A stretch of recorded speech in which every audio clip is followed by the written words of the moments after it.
जे का रंजले गांजले त्यासी म्हणे तोचे आपुले, तोच साधू ओळखावा देव तेथेची जाणावा, या उक्तीप्रमाणे आईवडिलांचा सन्मान आणि संगोपन करणारे खरे पुण्य गुजरातमधील जनतेला लाभलेले आहे.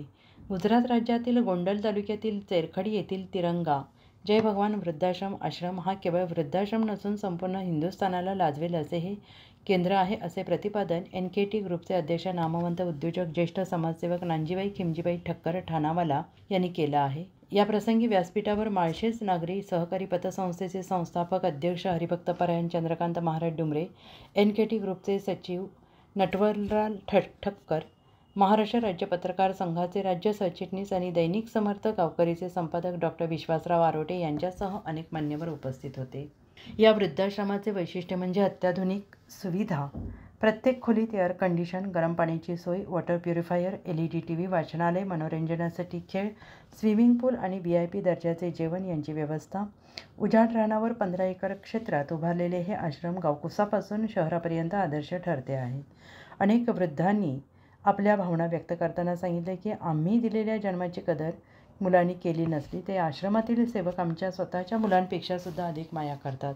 घरात नसलेल्या सोयीसुविधा इथे मिळतात, त्यामुळे तिथे खरी घराची आणि मायेची ऊब मिळते. श्री रसिकभाई डુમરે સાહેબ, આરોટે સાહેબ, નાનજીભાઈની સાથે 55-60 વર્ષથી કામ કરું છું. હું નાનો સ્કૂલમાં હતો ત્યારથી જ એમની સાથે જ છું. એમણે એક જ વ્રત કે ભેગ કહો અથવા સંત કહો, કોઈ બી આવે આપણા આંગણેથી પાછું ન જવું જોઈએ. જો એની પાત્રતા હોય તો એને આપવું જોઈએ. આજે કચ્છની અંદર તમે જાઓ તો આદિપુર જાઓ, અંતરજાળ જાઓ, રાપર જાઓ, સામખિયાળી જાઓ, જ્યાં જાઓ ત્યાં એમણે કોઈને કોઈ સંસ્થા તો ઊભી કરેલી જ છે. ભચાઉમાં છે, બનાસકાંઠામાં રાધનપુરમાં છે. મહારાષ્ટ્રના નાના નાના ગામડામાં બી કોઈ સ્કૂલ માટે આવે, કોઈ મંદિર માટે આવે, કોઈ આશ્રમ શાળા માટે આવે, કોઈને પાછું વાળવાનું નહીં. અને કોઈ સમજી લો કે આજે રસિકભાઈ કહે કે હું નાનજીભાઈ તમને 10 લાખ રૂપિયા આપો છો, તો નાનજીભાઈ કહે છે જય ભગવાન, મને ઉપરવાળો આપે છે અને આ જે છે એ ઉપરવાળા થકી જ આપું છું. હું નિમિત્ત માત્ર છું. મને ઉપરવાળાએ આપ્યું છે ને હું આપું છું. મને બનાવ્યો છે નિમિત્ત. અને ગુજરાત મહારાષ્ટ્ર તો ઠીક છે કે ગુજરાત એમની જન્મભૂમિ છે અને મહારાષ્ટ્ર એમની કર્મભૂમિ છે, પણ એના સિવાય ભારતભરમાં, UPમાં, MPમાં જ્યાં જાઓ ત્યાં કાંઈક ને કાંઈક વાસ્તુ તો એમનો હશે જ. હા. અને નેપાળ હમણાં ગયા હતા. નેપાળમાં એમની સ્કૂલ છે. એમની પાસે એક નેપાળી ડ્રાઈવર કામ કરતો હતો.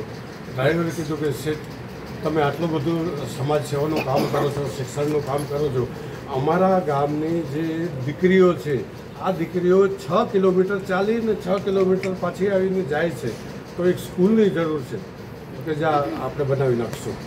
એમણે ઓર્ડર આપ્યો. ત્યારે જે લોકલ જે એમના કાર્યકર્તા હશે એને કીધું કે તમે બનાવી નાખો, સ્કૂલ બનાવી નાખો. આજે એ દીકરીઓને કેટલા આશીર્વાદ મળશે. એવી જ રીતે અમેરિકાની અંદર આપણા ઘણા ગુજરાતી અને ભારતીય છે. તો ત્યાં છે ને અમેરિકાની સંસ્કૃતિ એવી છે કે ન તો મા બાપને કોઈ આ કરે કે ન કોઈનું કાંઈ, ન ભાઈ બહેન. છોકરો 18-20 વર્ષનો થાય કે છોકરી 18-20 વર્ષની થાય એટલે પોતાના રસ્તે. તો એમને એક ત્યાં સંત છે, એમણે કીધું કે અહીંયા આપણે આના માટે કંઈક કરવું જોઈએ. તો એમણે શું કર્યું, ત્યાં એક છે ને પ્લોટ લીધો. પ્લોટ લઈ અને ત્યાં એક મંદિર બનાવ્યું અને એક ત્યાં મોટું સભાગૃહ બનાવ્યું. અને દર શનિ રવિવારના, ત્યાં શનિવારના જ છૂટી હોય અમેરિકામાં ખાલી સોમથી શુક્ર 5 દિવસ શનિ રવિ છૂટી. તો એના મા બાપને બધાને જમા કરીને કીધું કે આ છોકરાને લઈ આવો, તમારા ભારતના સંસ્કાર કે કાંઈ નહીં આવે એમાં, અને તમે તો આટલું રાખો છો, આ લોકો તમારું એટલું બી નહીં રાખે. તો ઠેઠ અમેરિકા સુધી બી એમણે કામ કર્યું છે. રસિકભાઈ હું પહેલાં પણ 20 વર્ષ પહેલાં મળેલો છું અને આજે જોઈને ઘણો આનંદ છે. એમણે જે કામ કર્યું છે ને કોઈ ન કરી શકે. આજે આપણે કામ કરીએ આપણા મા બાપ માટે તો 2 મા બાપના આશીર્વાદ મળે, વધારે કરો તો દાદા દાદીના આશીર્વાદ મળે, પણ 300 400 દાદા દાદીના આશીર્વાદ મળે છે તો નસીબદાર છે રસિકભાઈ. અને આ ક્યાંથી આવે ખબર છે? તમારા ઘરમાં જે સંસ્કાર મળે ને, એમના બાપુજી કે એમના દાદાજી એ કહેતા હશે એમને કે બેટા આપણી પાસે હોય તો આપણે આપવાનું, કોઈનું બી કામ થાય કરી આપવાનું. આ કીર્તનકાર છે, મોટા મહારાષ્ટ્રના કીર્તનકાર છે. આખા મહારાષ્ટ્રમાં જ્યાં જ્યાંથી આવે ત્યાં એમને કીર્તન કરવા જાય છે, પણ કોઈની પાસેથી 1 રૂપિયો લેતા નથી. ભગવાનના નામના વેચાણ થોડું હોય. બાકી બીજા કથાકાર છે ને 2 લાખ 5 લાખ 10 લાખ 20 લાખ રૂપિયા લે છે, પણ એ 1 રૂપિયો નથી લેતા. ખિસ્સાના ગાડીના ભાડાના પૈસા પોતે ખર્ચીને જાય છે ડોંગરેમાં. આજે આરોટે સાહેબ છે ત્યાં મહારાષ્ટ્રનું બહુ મોટું પેપર છે, જે આપણે કહીએ ને છાપું, એવું છાપું બી છે, અને એક ચેનલ ચલાવે છે આની સમાચારની. બહુ સેવાભાવી માણસ છે. આ પત્રકાર લાઈનમાં આવો માણસ મેં નથી જોયો. નહીં તો શું છે, પત્રકાર હોય કાંઈ ભેટના તમે તુજા ઇન્ટરવ્યૂ દેતો, કાંઈ ભેટના તમે તુજા છાપતો, આવી રીતની વાત કરતા હોય છે. પણ એ સાત્વિક માણસ છે અને સારું કામ કરે છે, એટલે જ ભગવાન એની ઉંમર વધારશે. દરેકને આપણે જોઈ, બધાના દર્શન કર્યા, આનંદ થયો. ये तो सेठ दालजी सेठ खटकर खाना वाला ये दालजी सेठ खटकर थाना वाला नाम इसके लिए रखा कि पूरा जो कार्य स्टार्ट किया थाना से अभी पूरा भारत में कार्य हुआ है. पूरा भारत में वृद्धाश्रम कितना है, गौशाला कितना है, कॉलेजेस है. हमारे महाराष्ट्र में नानजी सेठ ने पूरा महाराष्ट्र में हर गांव में मंदिर को मूर्ति दिया है, लादी जो रहते हैं वो फ्लोरिंग दिया है, और गांव में सेठ का नाम है. हमारे महाराष्ट्र में सेठ को देव मानते, भगवान मानते. उसके सेठ के मुंह में भगवान जय भगवान. एक्चुअली हमारा महाराष्ट्र में पूरा समाज है. ताई पटेल ताई तुम्हें ऐकून असाल, हमारे सेठ को इतना पूजनीय मानते, वारकरी संप्रदाय इतना पूजनीय मानते. महाराष्ट्र में जितना सत्संग चलता है, जितना कीर्तन चलता है, जितना प्रवचन चलता है, हर प्रवचन हर कीर्तन में अन्नदान सबसे पहला सेठ का रहता है. सबसे पहला सेठ का रहता है. और सेठ बोलता है कि अन्नदान कभी कोई भी आओ, थाना में तो इतना, थाना मुंबई, न्यू मुंबई, बॉम्बे सिटी, इतना वारकरी संप्रदाय सत्संग होता है. और वो पूरा सत्संग में सेठ एक ना एक दिन हाजिरी लगाते हैं. जिधर भागवत कथा रहेगा, कृष्ण कथा रहेगा, जिधर रामायण रहेगा, उधर सेठ का अन्नदान सेठ का खुद का रहता है. और हाजिरी किसी भी हालत में सेठ जाएंगे वो सत्संग में. मेरे को हम लोग तो 30-35 साल से रशीद भाई सेठ, हम लोग 35 साल से साथ में है, बराबर नटू भाई. सेठ का इतना आशीर्वाद मिला और कई दिन से बोलता था कि चलो एक ऐसा इधर एक वृद्धाश्रम है, बहुत मजा आ जाएगा बेटा. इधर आने के बाद सच्ची मजा आया, बहुत आनंद मिला हमको. दो तीन माताओं को हम लोग बात कर रहे थे, तो दो तीन माताओं जी बोली यहाँ राम राज्य है. मैंने बोला, आप ही बोला यहाँ राम राज्य है, यहाँ राम राज्य. रसिक भाई राम रे, रसिक भाई राम है. मेरा गढ़िया ने नवु जीवन आप्યું છે. ये क्या बोले, हमारी कुल देवियों से ऐसा बोलता है. ये मेरी कुल अभी हर घर में, हर इलाके में, गांव में अपने को आनंद मिलता है ऐसा नहीं है. अपना घर में भी अपने को आनंद मिलेगा ऐसा नहीं है. लेकिन जब मम्मी बोली यहाँ राम राज्य है, इसका मतलब सब आनंद है यहाँ. और एक एज के बाद, अपना एज होने के बाद जहाँ आनंद मिलेगा उससे ज्यादा और क्या चाहिए. इस उम्र में आपके पास करोड़ों रुपया दिया, लाखों रुपया दिया, तो उसमें खुशी है क्या? नहीं. आनंद में खुशी है. और ये आनंद के माहौल में आप लोग सब आनंद ले रहे. जिधर माहौल खराब रहता है, जिधर अच्छा नहीं माहौल रहता है, उधर शायद अपना उम्र भी कम हो जाता है अपने आप. और जहाँ माहौल अच्छा रहता है, जहाँ आनंद रहता है, उधर उम्र बढ़ जाता है. और हम लोग जब एंट्री किया था आप लोगों का सत्संग चालू था, बराबर ना? नाम चालू था, नाम साधना चालू था. जितना नाम अपने मुंह में आ जाएगा, जितना आप नाम साधना करेंगे, उतना अपने को सुख मिलेगा. दूसरा बात, उम्र में दुख, थोड़ा बहुत दुख तो आते जाते रहते हैं, लेकिन सत्संग का साथ रहेगा आपके पास, तो वो थोड़ा बहुत भी कुछ इधर दर्द हुआ उधर वो कि निकल जाता है. सत्संग में बहुत से ज़्यादा ताकत है. सेठ जी 8 दिन से बोल रहे थे, उधर बेटा ढोलकी ले लेंगे, ताल ले लेंगे, मैं बोला अभी टाल ये लोग टोल के टाल का भी सत्संग करेंगे, लेकिन हम आते ही आपका सत्संग चालू था, आते ही भजन चालू था। आने के बाद हाथ है ना, हाँ? हाथ से मिला। अभी देखो टाल आ गया आप लोगों को, तो आने टाल आ गया, अभी टाल आ गया, ढोलकी आ गया, ढोलकी आ गया। जैसा मम्मी बोली इधर सच्ची रामराज है। मैं तो रसीलाल सेठ को धन्यवाद देता हूँ कि ये माता जी का सेवा करने का आपको सौभाग्य मिला, और इधर आने का हमको सौभाग्य मिला। सबको मैं प्रणाम करता हूँ, सब माता जी को प्रणाम करता हूँ। धन्यवाद। महेश्वरा गुरु साक्षात परब्रह्म तस्मै श्री गुरुवे नमः। खरं तर संपूर्ण हिंदुस्थानामध्ये आज प्रत्येकजण पैशाच्या पाठीमागे धावताना दिसतोय, आणि हे सर्व करत असताना आज आपण कुणाच्या घरात गेल्यानंतर प्रथम विचारलं जातं तुमच्या संपत्तीपेक्षा तुमची संतती काय आहे, आणि ती संतती ज्यांनी कमवली, संपत्तीपेक्षा संतती ज्यांनी घडवली, त्या संततीचा जर विचार जर केला तर आज या ठिकाणी पाहायला मिळतंय प्रत्येक माय माऊलीच्या चेहऱ्यावर जो आनंद आहे, हा आनंद कुटुंबात मिळत नसेल, कोणत्या कुटुंबात मिळत नसेल, तो या ठिकाणी पाहायला मिळाला। खरं तर या ठिकाणी येण्याचं भाग्य आम्हाला प्राप्त झालं ते या देशाचे हिंदुस्थानातील सर्वात समाजसेवक म्हणून ज्यांच्याकडे पाहिलं जातं ते नानजीबाई खिमजीबाई ठक्कर ठाणावाला यांच्या माध्यमातून या ठिकाणी येण्याचं भाग्य आम्हाला प्राप्त झालं। खरं तर या ठिकाणी आल्यानंतर आम्ही प्रवेश केल्यानंतर खरंच मला आनंद वाटला। अनेक दिवसांचं माझं देखील स्वप्न आहे, आणि ते स्वप्न मी नेहमी शेठला म्हणायचो, मी देखील जागा खरेदी केलेली आहे, मला देखील एक वृद्धाश्रम बांधायचा आहे। आणि याच्या पुढे मी आता नटूबाईंशी तेच सांगितलं का आपली सोय आता आपणच करून ठेवली पाहिजे। ते म्हणलं का बरं, मला ते काय कोणाचं सांगता येत नाही, आणि काय कोणाचं सांगता येत नाही, त्यामुळं कुणावर अवलंबून राहण्यापेक्षा आता आपल्याकडे 2 पैसे येत आहेत, असे एखादं वृद्धाश्रम जर बांधलं तर भविष्य काळात अशी तुमच्यासारख्यांची सेवा करण्याचं भाग्य आम्हाला जर मिळालं तो खरा आशीर्वाद।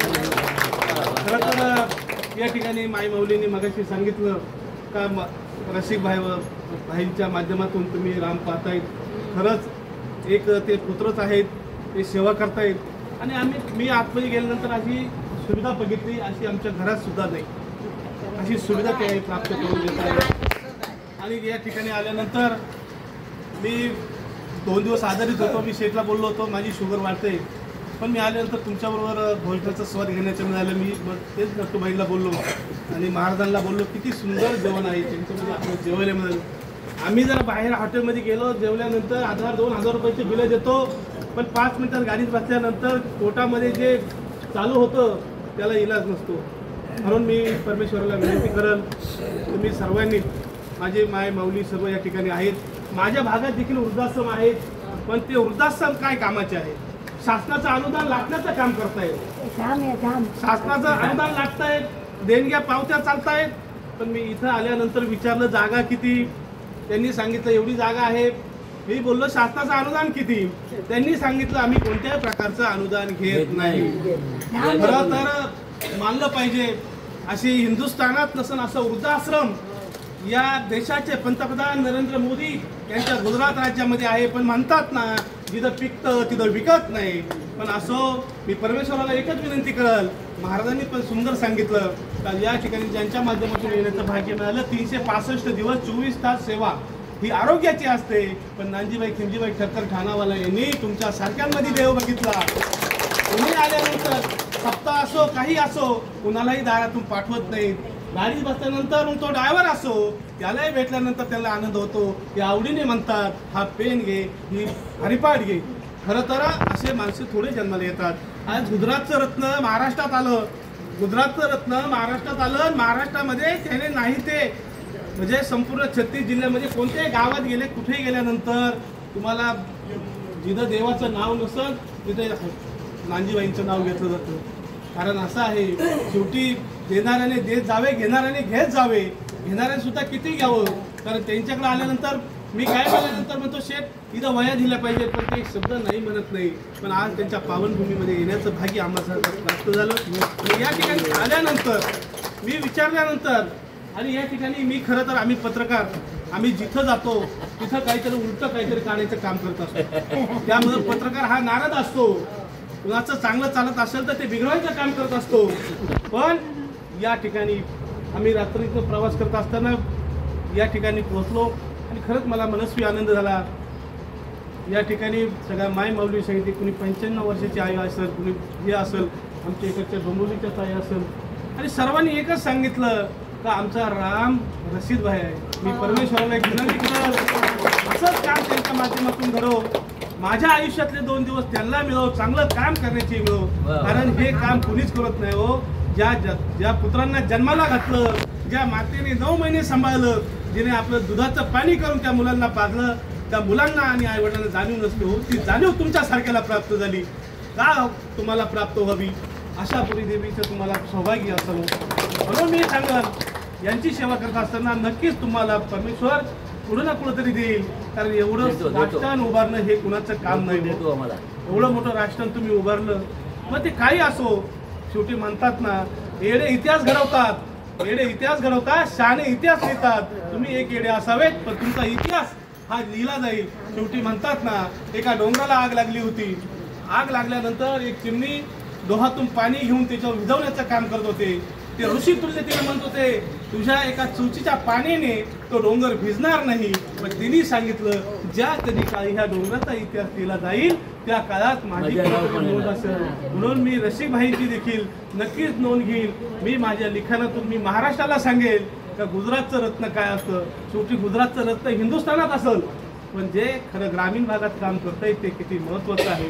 म्हणून आपण सर्व, मी पाहिलं आपल्याकडे एक कोणत्याही ताई थोडा सोडून कोणी आजारी मला दिसलं नाही. स्वच्छ, इतकं निरोगी आणि इतकं वातावरणात तुम्ही राहतायत. हे या ठिकाणी तुम्हाला एक पुत्र आणि तुम्ही आनंदात राहतायत. मी कृषी भाईंना तुम्हाला विनंती करेल, या आजी आजोबाला नातवंड जर असेल तर भविष्य काळात तुम्हाला जर वाटलं तर निराधार मुलं घ्या. काही मुलं जर भेटले त्यांना तुम्ही थोडं हे करा. आणि आजी आजोबांना एक नातवंड असं गोकुळ इथे फुलेल असं मला वाटतं. भविष्य काळात देखील या वास्तूला चांगलं पुण्य प्राप्त होईल. आणि तुम्हाला जे लाभलेले आहेत या भागातील रत्न, नानजीबाई खिमजीबाई खतकर ठाणावाला, मग अशी शेठजींनी सांगितलं ठाणावाला नाव का पडलं, त्यांनी ठाण्यातून सुरुवात केली. सुरुवात कुठेही असू द्या, पण शेवटी म्हणतात तुकार रचिला पाया, बरोबर ना महाराज, वारेले देवा. तसं शेठने संपूर्ण महाराष्ट्रात असेल हिंदुस्थानामध्ये चांगलं काम केलं. 70 ते 80 हजार मंदिरं केले. 2 ते 3 लाख विद्यार्थी त्यांच्या शाळेमध्ये शिक्षण घेत आहेत. गुजरातची शाळा जरी असलं तर त्यांनी मराठी माध्यम त्या ठिकाणी काढले. नतोरबाई आहेत. आणि या पलीकडे जाऊन त्यांनी, तुम्हाला माहीत असेल, आमच्या आळंदी या ठिकाणी 261 फूट ज्ञानेश्वर माऊलींचं मंदिर बांधलंय. त्या ठिकाणी ज्ञानेश्वरी लिहिलेली आहे. पंढरपूरला त्यांनी मंदिर बांधलेले. त्या ठिकाणी देखील 24 तास अन्नदान सुरू केलेलं आहे. शेवटी मी तर नेहमी म्हणत असतो आणि आज इथे आल्यानंतर म्हणत असतो तर त्यांनी ज्यांच्याबरोबर त्यांची संगत लाभली ते सर्व दातृत्व, कर्तृत्व, नेतृत्व असे सुरेख संगम असतात. त्यांचा मित्रपरिवार ते दातृत्व करत असताना, देणारा सुद्धा, दान सुद्धा देत असताना ते पुण्य लागलं पाहिजे. आज या ठिकाणी मला नेहमी ते मला म्हणायचे का मी कोणाकडून देणगी काही घेत नाही, कोणाचे कोणी लाखो रुपये घेऊन आलं तरी ते घेत नाही, पण ते सांगत असतात मी देत असतो. ते देण्याचं भाग्य मला परमेश्वराने दिलं. ते जय भगवानच्या माध्यमातून काम करत असतो. असं काम त्यांच्या माध्यमातून सुरू आहे. आणि आपल्याला देखील आज 200 या ठिकाणी आहेत.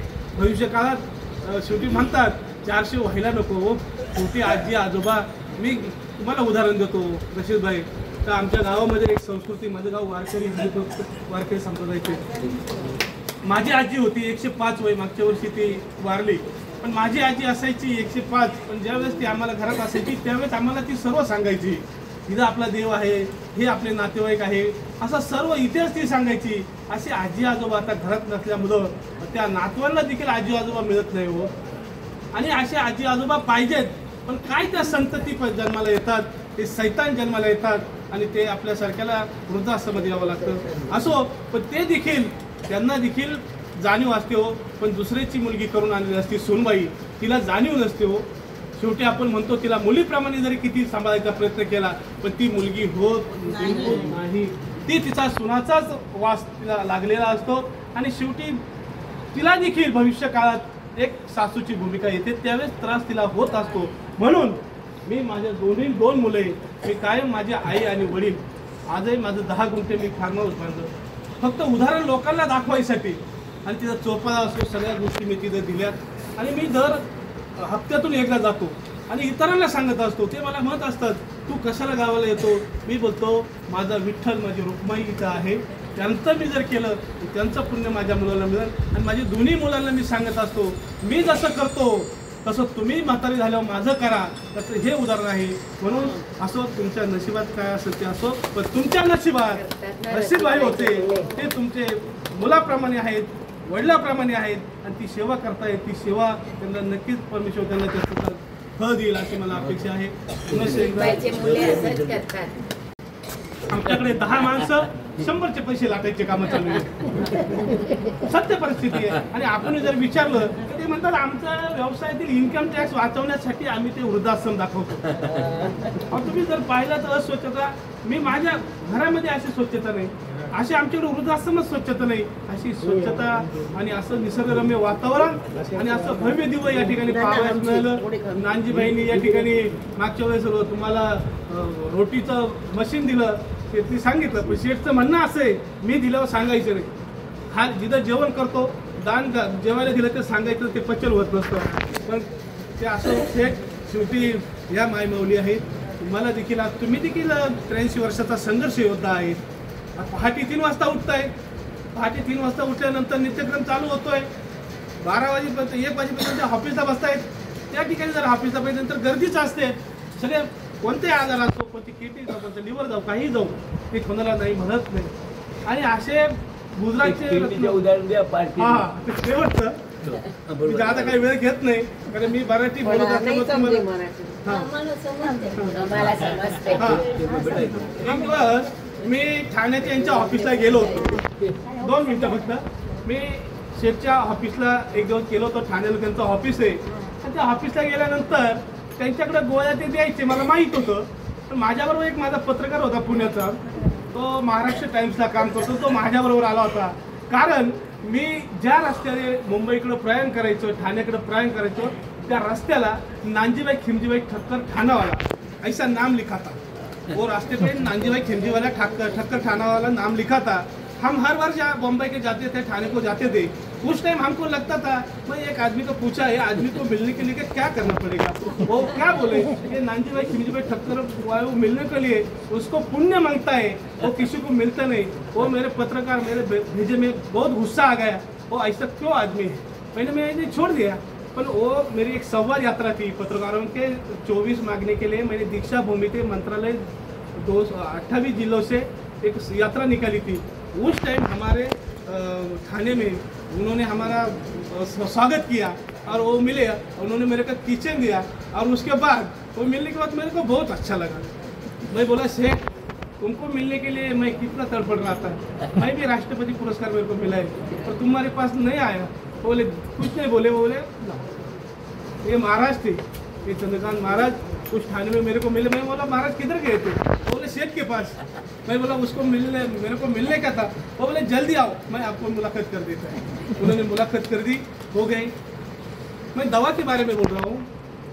उनके पास जो दवा थी वो मेरा प्रेस रिपोर्टर था पुणे का, वो उसका भाई बीमार था, उसकी एक किडनी निकालने को 6 डॉक्टर ने बोला था. 6 डॉक्टर ने जल्दी निकालो नहीं तो वो गुजर जाएंगे. वो मेरे साथ था. वो मेरे को बोला, शेठ को बोलो मेरे भाई की किडनी गई है, ज़रा दवाई मिलेगी क्या? मैंने शेठ को बोला, मेरे को ज़रा ये रहा था. मैं बोला, शेठ इनके भाई की किडनी गई है, वो है आपके पास दवा? वो बोले है ना, लेके जाओ, ये लेके जाओ, 2 दिन गोली खाओ और किडनी शुरू हो जाएगी. हमको लगा शेर ऐसे बोलते हैं. वो डबी ली, सच बोल रहा है, मेरी माँ की कसम, मेरे बच्चों की कसम. वो डबी लेके गए. वो मेरा पत्रकार था. हम पत्रकार किसी पे ऊपर भरोसा नहीं रखते. वो लेके गया. 2 दिन उन्होंने 4 दिन वो गोली खाई. उसको जो 12 mm का जो खड़ा था किडनी में ये था, वो चूरा चूरा होके वो निकल गया और उसकी किडनी चालू हो गई. उस टाइम उसके भाई ने मेरे को कॉल किया. मैं बोला, क्या हो गया नवनाथ जी, और आपने नाथा की किडनी तो चालू हो गई. मैं बोला, कौन बोला? जो 6 डॉक्टर के पास गए थे, वो 6 डॉक्टर और 4 डॉक्टर 10 डॉक्टर बोले किडनी चालू हो गई. और वो कैसी चालू हो गई, किसने चालू कर दी, उसका दवा बुलाओ. मैं बोला, चालू हो गई ना, शेठ के पास जाओ. वो बोले ठीक है. और दूसरी भी केस मेरे गांव की तरफ थी. वो एक औरत थी, वो भी ऐसी थी, मेरी औरत भी एक हॉस्पिटल में थी ना. तो उसको मैं बोला, क्या हो गया माँ? वो बोली, मेरा किडनी का ऐसा ऐसा हो गया. मैं बोला, एक दवा है तो डॉक्टर को मत बताओ, तुम थाने को जाते हैं तो लेके आओ। वो सावंत थी, वो भी बहुत बड़ा किसान था, उसको भी वो दवाई दी, उसकी भी किडनी थी, अभी चालू हो गई। मेरे को बोलने का ऐसा है, तो जो औषध है किडनी बोला तो माणूस आदमी शेवट के याला जातो आणि ऐसी तरफ से हो रहा है। सबको मेरी बधाई है। सब माँ मेरे को आजी मिली, माँ मिली, मेरे को बहन मिली। महाराष्ट्राचे सर्वमान्य दैनिक समर्थ गावकरी अहमदनगर, पुणे, नाशिक, जळगाव, धुळे, नंदुरबार, सोलापूर, कोल्हापूर, सांगली, सातारा, मुंबई, ठाणे, पालघर, रत्नागिरी, रायगड, सिंधुदुर्ग, नांदेड, उस्मानाबाद, बीड, औरंगाबाद, नागपूर, गडचिरोली, भंडारा, गोंदिया, अकोला, यवतमाळ, बुलढाणा येथून एकाच वेळी प्रसिद्ध होणारे एकमेव दैनिक, सर्वसामान्य जनतेचे खुले व्यासपीठ। संपादक आहेत विश्वासराव आरोटे। मोबाईल नंबर आहे 94 23 38 85 08। दुसरा मोबाईल नंबर 94 23 46 72 72। तिसरा मोबाईल नंबर 75 88 15 0001। वेबसाईट आहे sgavkari.com। मेल आयडी आहे akl gavkari@gmail.com।